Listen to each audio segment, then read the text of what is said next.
આજે નર્મદા જિલ્લામાં પ્રાંત અધિકારીની કચેરીએ આયોજન પંચની એક મીટિંગ મળી હતી, જે મીટિંગમાં ડેડિયાપાડા તાલુકા પંચાયતના પ્રમુખ ભાજપના નેતા સંજય વસાવા તેમજ આમ આદમી પાર્ટીના ડેડિયાપાડાના ધારાસભ્ય ચૈતર વસાવા પણ આ મીટિંગમાં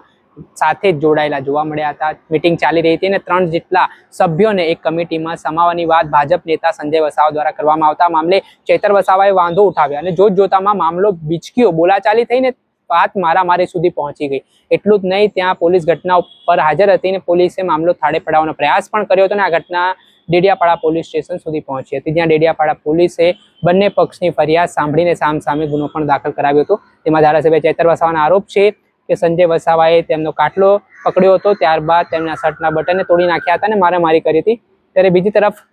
સંજય વસાવાના માતા છે, તેમનો આરોપ છે કે ચૈતર વસાવાએ તેમના પુત્રને જાનથી મારી નાખવાની ધમકી આપી હતી। આ સમગ્ર મામલાના સંદર્ભમાં ઓવરઓલ હવે મહત્વના સમાચાર મળી રહ્યા છે, જેમાં ડેડિયાપાડાના આમ આદમી પાર્ટીના ધારાસભ્ય ચૈતર વસાવાની પોલીસે ધરપકડ કરી હોય તેવી વાત સામે આવી રહી છે અને પ્રકારના દ્રશ્ય પણ સામે આવ્યા છે। આપ જોઈ શકો છો કે મોટી સંખ્યામાં આમ આદમી પાર્ટીમાં જે ડેડિયાપાડાના